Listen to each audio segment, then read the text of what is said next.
¡Goza, Nariño!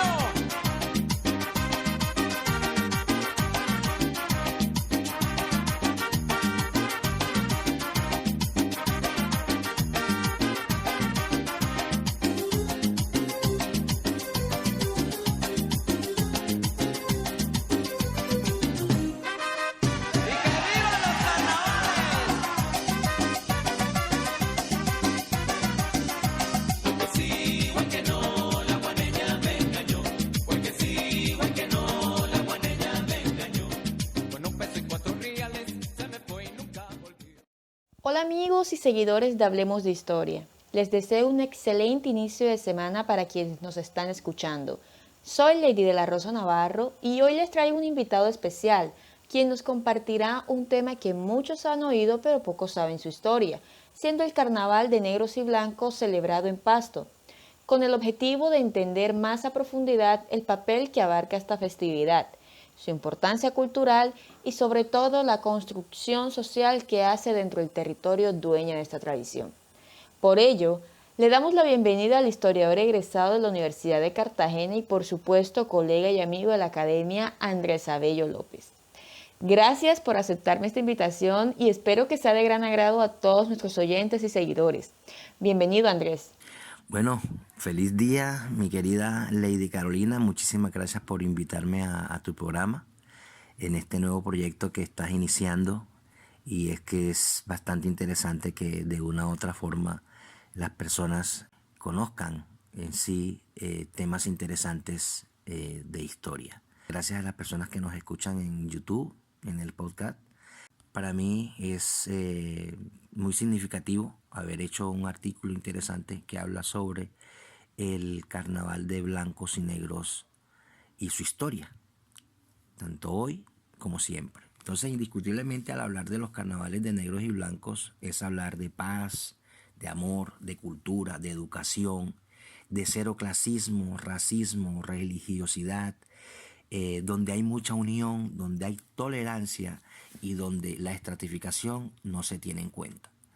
Entonces, jugar a los carnavales de blancos y negros o de negros y blancos conlleva a estar unidos y compartir un espacio cultural lleno de respeto. Pero antes es importante que nos metamos un poquito en la historia y demos a conocer cuáles fueron estos aspectos que se dieron para que se dieran inicio, valga la redundancia, a los carnavales de negros y blancos en la ciudad de Pasto, en el departamento de Nariño, en la frontera con el Ecuador, e incluso en el departamento del Cauca y sectores aledaños al mismo.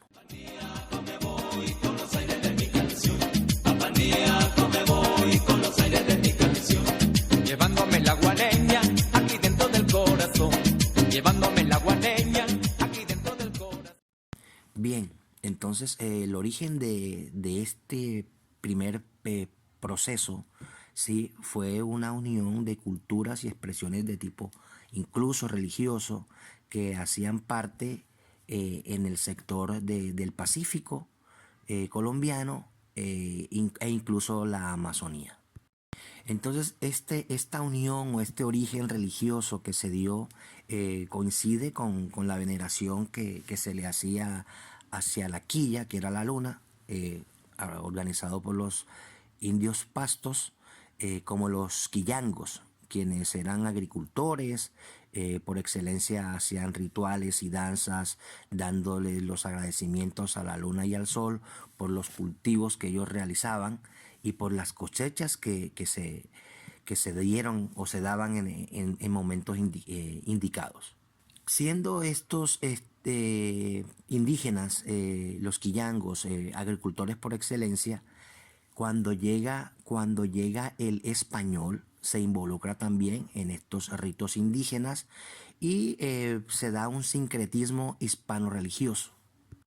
Entonces obviamente se da una diversificación de expresiones que con el tiempo se verán a futuro en los carnavales que empezaron a organizarse ya a mediados del siglo XIX, lo que conllevó a que las autoridades de la época colonial prohibieran en su momento este tipo de juegos para evitar levantamientos propios de los indígenas de la época.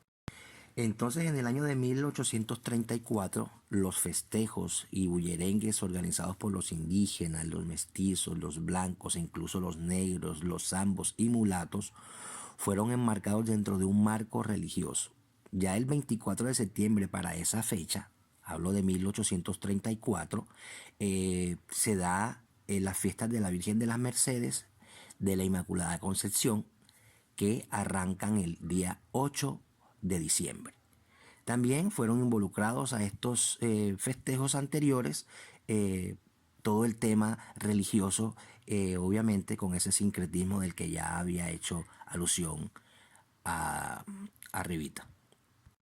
Bien, entonces se da una idiosincrasia, el cual se da en todo el departamento de Nariño, y la víspera del Día de Reyes, o sea, el 5 de enero, se juega, y hasta la fecha, a los negros. Se juega a los negros utilizando un cosmético especial. Y el 6 de Reyes ya se conoce como el Día de los Blancos, o en su defecto se juega a los blancos. Bien, pero entonces, ¿cuál era el fin de jugar a los negritos en esta región colombiana ubicada al suroccidente colombiano? Simple y sencillamente había que entender a que las comunidades negras necesitaban involucrarse en sus festejos jugando así a los negritos. Pero también considero que es importante que echemos un poquito más atrás en la historia. Y esta nos relata que en el año de 1607 se da una rebelión de esclavos en Remedios, Antioquia. Esto se transmitió como un pánico general en toda esta zona, llegó incluso hasta la ciudad de Popayán, la cual contaba con una población negra bastante significativa. Estos buscaron a toda costa conseguir un día festivo para que se mantuviesen sus festejos y fandangos entre los negros. Entonces la corona española les concedió el permiso y de paso se mantuvo una verdadera paz social. Fue así como la corona entonces les otorgó a los negros libres poder tener su día de festejo. Obviamente esta noticia en Popayán se regó como pólvora y toda la ciudad lo festejó con música africana. Entonces las personas blancas, mestizas, indígenas, sin importar su condición social, solo se pintaban de negro y disfrutaban de este día festivo. Entonces en todo el Gran Cauca, en todo el departamento del Cauca precisamente, se dio esta situación interesante, y Pasto, que hacía parte de esa comarca, también se adhirió, por decirlo así, a este tipo de festejos también. Sin embargo, y siguiendo con este orden de ideas, hacia esta parte del territorio nariñense, el negro no formaba parte de una sociedad establecida. Más bien el negro fue acogido como parte de la servidumbre por los blancos y mestizos, donde tuvo un trato distinto al resto del territorio. Sin embargo, al interior de la comarca del Gran Cauca, ya el negro poseía otra connotación, pues así, obviamente, lo describe la historia. Entonces, así fue como empezaron a darse los festejos de los negros, ¿sí? Los blancos se pintaban de negro, los mestizos también lo hacían como un agradecimiento hacia esa manera tan servil como estaban actuando los negros en esta parte del territorio colombiano. Ahora, ¿cómo se jugaba a los blancos? Y cómo estos hicieron parte también de las tradiciones de San Juan de Pasto hasta nuestros días. ¿Cómo empezaron a darse esos festejos? Bien, sus inicios se remontan hacia el año de 1912, 6 de Reyes, ¿sí? En lo que hoy conocemos como la Carrera 25, o también llamada Calle Real. En ese sector es donde se empiezan a desarrollar este tipo de juegos a jugar a los blanquitos. Entonces, para la época, me retomo el año de 1912, existió una ilustre casa de citas o casa de criptas Robbie, en el que en el amanecer de ese día, ¿sí? Un sastre famoso de la ciudad de Pasto llamado Ángel María López decide esparcir entre los asistentes a la casa un talco francés perfumado, gritando que vivan los blanquitos. Entonces, de esta forma tan particular, el personal de la casa decide participar efectivamente del jolgorio y salen hasta la iglesia San Juan Bautista, donde se celebraba la Misa de Reyes. En ese lugar, a la salida de los parroquianos, el sastre López les transmitió con educación el deseo de que ellos también podían hacerse partícipes en el juego, dejándose echar talco en la cara, sobre todo en las mejillas. Entonces, no hay duda, y nos asienta la historia, que tanto el sastre como sus amigos les pidieron permiso a los transeúntes y parroquianos para untarles el polvo perfumado. Se demuestra también que en este caso la cultura, la religiosidad y la educación van de la mano. En este segundo juego de los carnavales de Pasto, donde las consignas que se gritaban eran "vivan los negros" y "que vivan los blancos". Ya a comienzos del siglo XX, estas fiestas próximas a llamarse carnavales, hacia 1926, contaron con el apoyo de la comunidad en general. Se involucraron los empresarios, también los colegios y la Universidad de Nariño y obviamente la iglesia. En este mismo año se nombró a la señorita Romelia Martínez como la primera reina del carnaval de negros y blancos. Para los pastuzos y participantes de la región, deja de ser el Día de Reyes para convertirse en el Día de los Blancos. Bien, pero es importante comentar también que el 4 de enero del mismo año 1929, el Batallón Boyacá se disponía a punto de organizar una cabalgata, la cual contaba con más de 150 participantes. Pero independientemente a la cabalgata que se iba a organizar, obviamente, esta fue interrumpida por la llegada de una familia bastante peculiar, conformada por padre, madre, dos jovencitas, tres muchachos, unos cuantos peones que arribaban, que traían puercos, ovejas, perros, incluso un par de micos y muchos chécheres, los trastos y todo lo que se involucraba en una mudanza. Esta familia, que deseaba involucrarse a la civilización, dejando todo vestigio de campo en el campo putumayés, no sabían que se encontraban delante de lo que sería la cabalgata, y así es como se inician los juegos del carnaval. Pero dos personajes importantes de la ciudad de Pasto, como Carlos Martínez Modroñedo y Alfredo Tomás Arellano, se les ocurre la brillante idea de involucrar a los recién llegados con sus corotos y todo, y hacerlos partícipes de tan majestuoso evento. Decidieron ordenar a los participantes de la cabalgata que dejaran pasar a la familia enfrente de la misma. Por su parte, la gente al lado y lado de la vía los aplaudía, y los jinetes de la cabalgata guardaban la distancia sin ni siquiera saber qué era lo que estaba ocurriendo. De pronto, a lo lejos se escuchó el grito de "¡Que viva la familia Castañeda!". Eso lo realizó Torres Arellano, quien entró a la historia por su astucia e inteligencia al vincular a unos desconocidos en la cabalgata y seguir a la familia de colonos recién llegados a la ciudad de Pasto. Toda la familia en particular recibió aplausos, fueron aclamados en todo el recorrido. La familia Castañeda, se alojó en las instalaciones del Hotel París, que queda en la actual Carrera 25, por parte de los organizadores de la cabalgata. Desde entonces, el carnaval de Pasto crece día a día, manteniendo sus tradiciones, manteniendo los juegos de negros y blancos, e incluso involucrando, como ya lo dije anteriormente, a la familia Castañeda, que ya es parte de los mismos, de la historia, del recuerdo, de los hechos, como esta familia se involucró en un festejo sin ellos tener idea de lo que estaba ocurriendo. Esto se caracterizó porque hacía referencia a la familia Buccelli, una familia ilustre que tuvo el privilegio de tener gobernador en el departamento de Nariño a inicios del siglo XX. Recordemos también que entre 1930 y el año de 1940 el carnaval ya contaba con una estructura propia, donde el protagonismo y el arte popular se involucró de lleno en los carnavales, con expresiones artísticas hechas en papel, grandes monumentos transportadas en su momento por plataformas móviles. El señor Alfonso Zambrano gran artesano de la región, le dio el esplendor a las esculturas y desde los años 50 estas construcciones artesanales de gran tamaño le dieron el toque de esplendor a los carnavales. Tanto la alcaldía como la gobernación se empoderaron de los carnavales y con estas entidades públicas que hasta la fecha hacen premios interesantes a las mejores carrozas, a las comparsas y a las murgas que participan, destacan entonces este evento carnavalesco.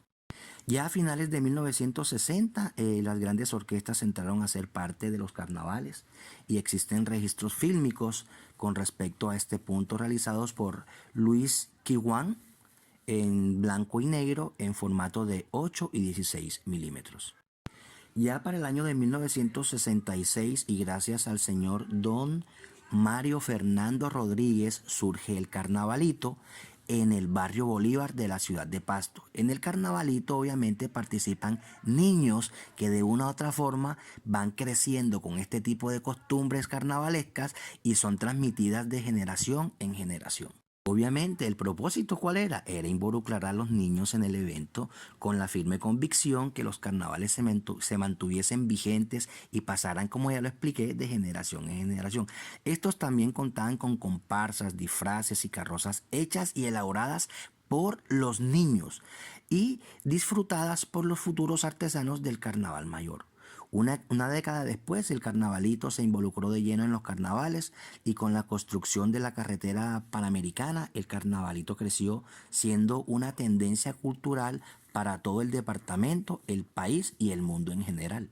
Entonces los artesanos se involucraron mucho en la creación de sus carrozas con aspectos nacionales y extranjeros, de actualidad o en su defecto lo más relevante que se podía mostrar en el momento. Así lo siguen haciendo hasta el presente, pero jamás desprendiéndose de su cultura quillacinga. Ya para los años 80, hablamos de 1980, el municipio le dio la tarea, se dio a la tarea, de crear un ente que velara y planificara los carnavales.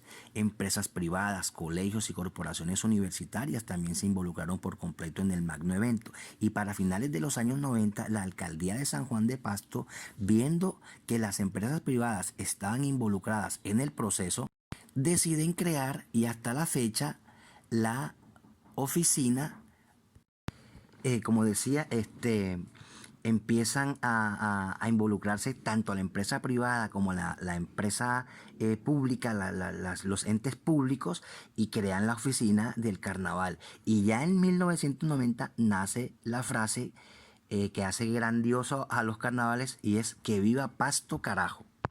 En noviembre del año 2001 y mediante la ley número 706 del Congreso de la República declaró a los carnavales de negros y blancos como patrimonio de la nación, lo que dio como resultado la construcción de la Plaza del Carnaval y de la Cultura.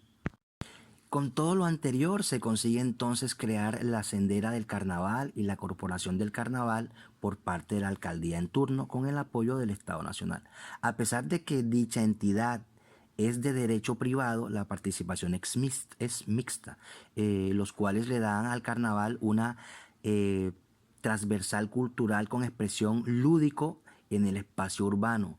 Con todo lo anterior se da la creación del Museo del Carnaval.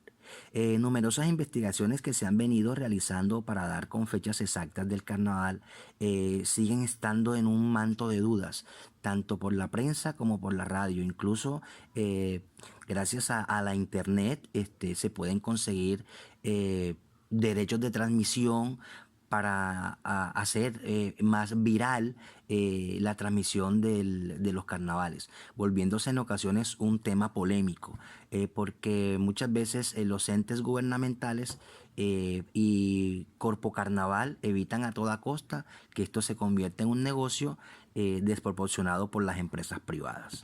Ya para el año de 2009, el comité da las gracias a las investigaciones realizadas por la Universidad de Nariño. El Carnaval de Negros y Blancos entonces fue declarado el 30 de septiembre del 2009 como Patrimonio Cultural e Inmaterial de la Humanidad. Ya como para ir concluyendo este espacio que me brindaste, Lady Carolina, desde mi punto de vista, podemos decir que la época de los 80 hacia acá, me refiero al año de 1980 hacia acá, y hasta la fecha, se dan juegos también precarnavales que inician el 28 de diciembre con el Día de los Inocentes, o allá se le conoce como el Día del Agua, de los Santos Inocentes. Se dan entonces juegos lúdicos con el preciado líquido, preparando a la quema del año viejo, como se acostumbra y no se ha perdido esa tradición, con muñecos artesanales para el día 31. Entonces ya los precarnavales se empiezan a organizar desde el día 28 de diciembre. En San Juan de Pasto entonces se han realizado eventos culturales para que la población en general se concientice con respecto al no desperdicio del agua. Desde el año 2006 el uso de la pólvora quedó prácticamente prohibida y solo son personas o empresas contratadas de expertos quienes se dedican a la quema de esta. Obviamente Corpo Carnaval junto con la alcaldía y las empresas privadas son los que llevan el control con respecto a la quema de pólvora por expertos. Bien, entonces redondeando podemos decir que el desfile inicia o los carnavales inician el 2 de enero. Obviamente con el desfile de la familia Castañeda, se le da paso después al carnavalito de los niños. También se hace el recorrido, como ya lo expliqué, de la familia Castañeda el día 4. El día 5 se juega a los negritos y el 6 se realiza el desfile magno o evento magno y se juega a los blancos. Los premios son dados obviamente a la mejor carroza, a la mejor comparsa, los mejores disfraces por Corpo Carnaval y la alcaldía de San Juan de Pasto y obviamente la gobernación y empresas privadas. El día 7 de enero se hace el remate de los carnavales con el tradicional festival gastronómico donde el cuy es el principal plato de la región y el plato por naturaleza que caracteriza a los pastuzos y a los sectores aledaños.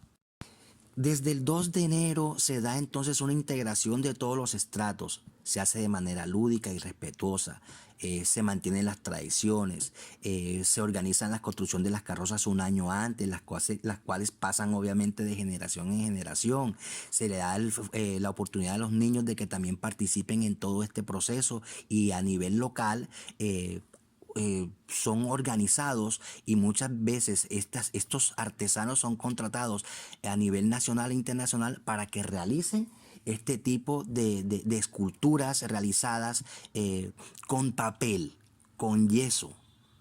Entonces los carnavales de San Juan de Pasto arropan a todo un pueblo sin importar raza, credo, posición social o política, lo cual hace del pueblo pastuso el más educado con respecto a lo que se vive en sí en los carnavales. El juego del agua, el juego del cosmético y el juego del talco son parte fundamental para ellos. Allá se inició el uso de la carioca, que aquí se le dice espuma, y así es como el pueblo nariñense y todos sus alrededores disfrutan de una manera tranquila, apacible, en sana paz, ¿sí? De estos carnavales que definitivamente hay que vivirlos. Tuve la oportunidad de participar en varios de ellos estando mucho más joven y tengo que reconocer y tengo que decirlo que para mí de manera muy significativa y muy personal considero que son los mejores carnavales de Colombia y me podría adelantar a decir que es uno de los más importantes a nivel mundial. Puedo agregar ya para finalizar, Lady Carolina, que la bibliografía utilizada para este artículo es con trabajos de Sarama de la Espriella Germán, Carnaval de Negros y Blancos, la Corporación Autónoma de los Carnavales del municipio de Pasto, fue adscrito a este mismo. Neftalí Benavides Rivera, también con su punto Estampas de Pasto Antiguo.